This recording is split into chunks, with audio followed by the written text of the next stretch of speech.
Ramadan. Welcome back. You're still tuned in to News and Views with myself, Salailo Makwidira. The time is 18 minutes past 9 Central African time. And we're going to be switching gears now to a rather concerning story.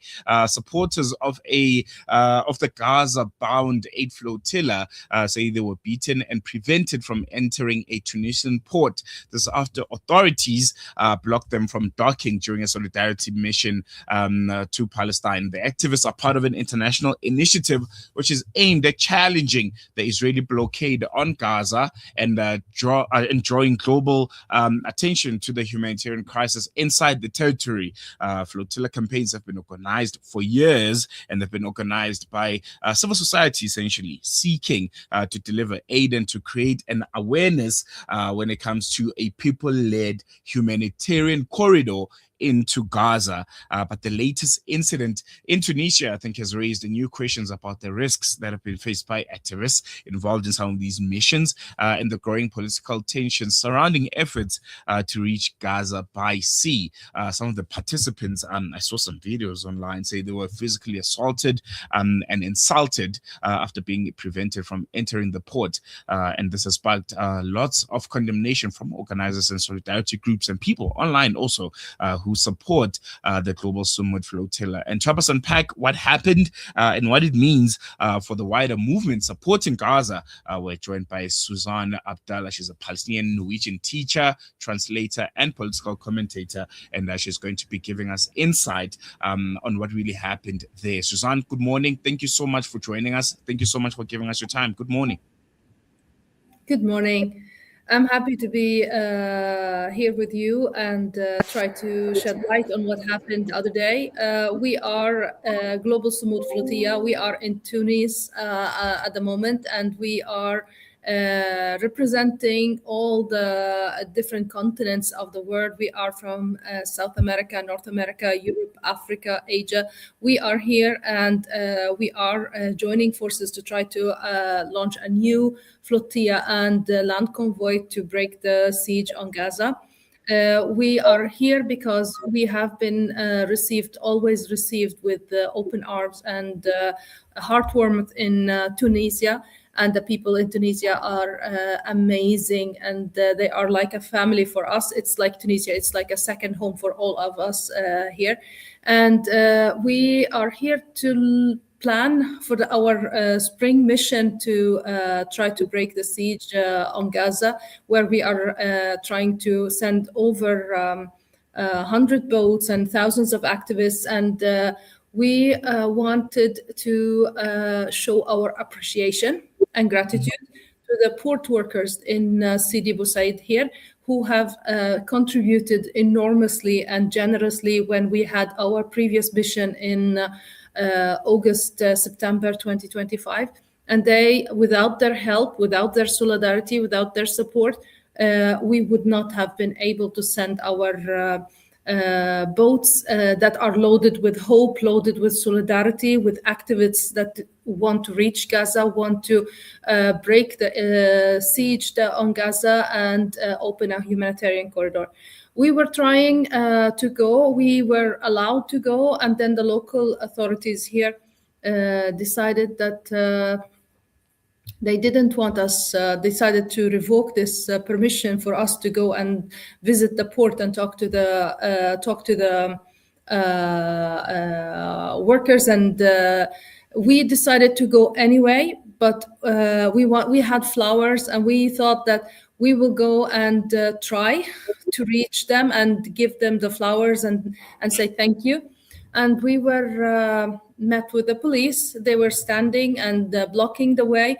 We did not initiate any violence. We were singing, we had flowers, we were trying to go through, and then we were met with unprovoked violence, pushing and hitting and kicking, and some of us were really, really in bad shape.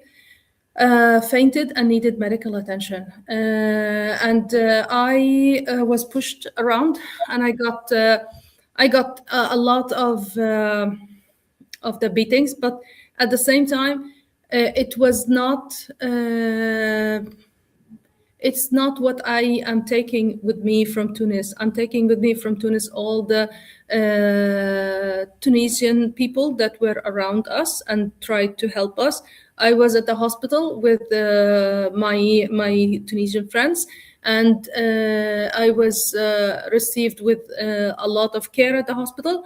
And then when I got back after maybe 6 hours at the hospital, we were received by an apology of the authorities here, saying that this was not something that represents the authorities. It definitely does not represent the Tunisian people, who are treating us like family, treating us like this is our place to be, to try and speak about Gaza, speak about Palestine at times when everything around us is indicating that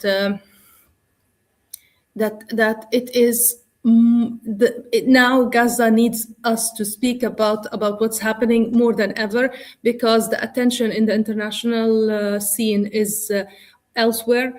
And it is dangerous, it is escalating, it shouldn't be like this. But at the same time, the occupation is using this moment where the attention of the world is diverted, and the situation in Gaza is becoming worse and worse. In the West Bank, it's becoming worse and worse. For the Palestinian detainees, it's becoming a hell on earth when they are just now starting with the execution of the prisoners. It's very important now that we keep and continue talking about Palestine, continue talking about the ethnic cleansing, continue talking about the genocide that did not stop after a ceasefire on paper. A ceasefire should stop the killing. The killing did not stop. The siege did not stop. The siege is still there. The people in Gaza are still not allowed to have medical care. It's quite the opposite. The international organizations are being denied access to coming into Gaza, and the people are being suffocated slowly. So the genocide did not stop. It just became slower.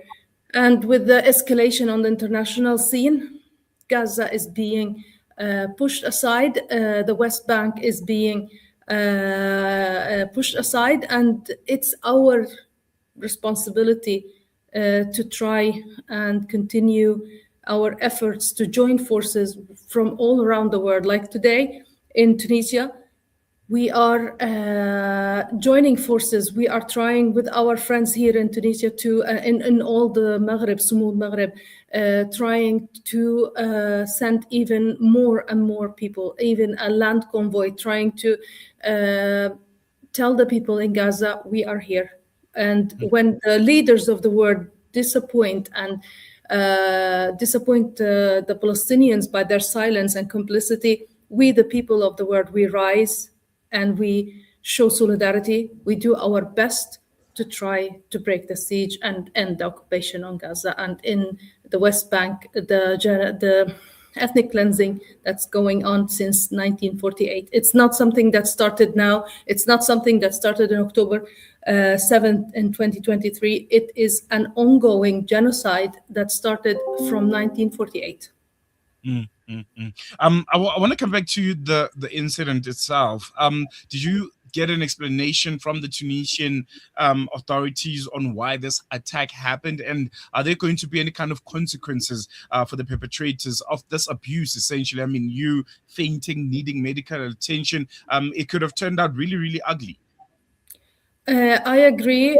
What we are being told that this is a single decision, and it does not reflect the Tunisian people, does not reflect the Tunisian government, and we do believe that because of the attention that we are getting here. Like, it's simply enough to say that you are with the global Sumud Flotilla, that people treat you like a hero, people treat you with even more respect and gratitude and appreciation. So we see that we are very much welcome here. So this was a single event, and we hope that it will not happen again. We hope that this is not something that is going to affect our presence here. And we do need the support of our Tunisian family, let's say family here. And we know that they will stand beside us shoulder by shoulder and help send more boats to Gaza. So we are positive and optimistic that this is something that is not going to stop us. And we have received an official apology. So I'm thinking that in itself reflects the situation in a very clear way. And as for the police men that were in this situation, I think that we need to have more flowers with us next time. maybe they were upset that you guys didn't have flowers for them. But just in closing, Suzanne, what does this incident tell us about the political pressures surrounding Gaza solidarity efforts, even in countries that have historically expressed support for Palestine? You mentioned that Tunisia in itself has always been a country where you felt at home, where you felt like Palestine solidarity was really strong. But something like this happens. What do you think it tells us about just the broader political pressures surrounding Gaza and the solidarity with the people of Palestine? The international situation is affecting the solidarity with Gaza, definitely. Like in Italy, they have just passed a law that says if you criticize Zionism, it's like it's exactly anti-Zionism is exactly as anti-Semitism. And this is a law that's also passed in Germany, a law that's also passed in many other countries. So we have to be aware of this rising and increasing criminalizing of the solidarity with Palestine. We all know that Zionism is not Judaism. It's not anti-Semitism. Like Jews Jewish Voices for Peace, they say it loud and clear. Being anti-Zionist is not being anti-Semitic. Anti-Zionism is not anti-Semitism, and we have to make a clear difference. And this is not a religious conflict. This is a political conflict, and this is an occupation. This is a colonial settler European project. So we have to be very clear in where we stand, and we have to try to counter the political changes and the development that is negative, the political development like the one in Italy right now. I think that is dangerous, and that is affecting the freedom of speech that the Western world is always saying, freedom of speech, democracy. I think they're challenging their own values.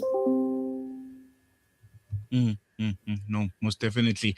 Suzanne, thank you so much for joining us. Always a pleasure chatting to you. We're looking forward to the Global Summit Flotilla. I think it's going to be the biggest one yet that you guys are going to be having later on in the year.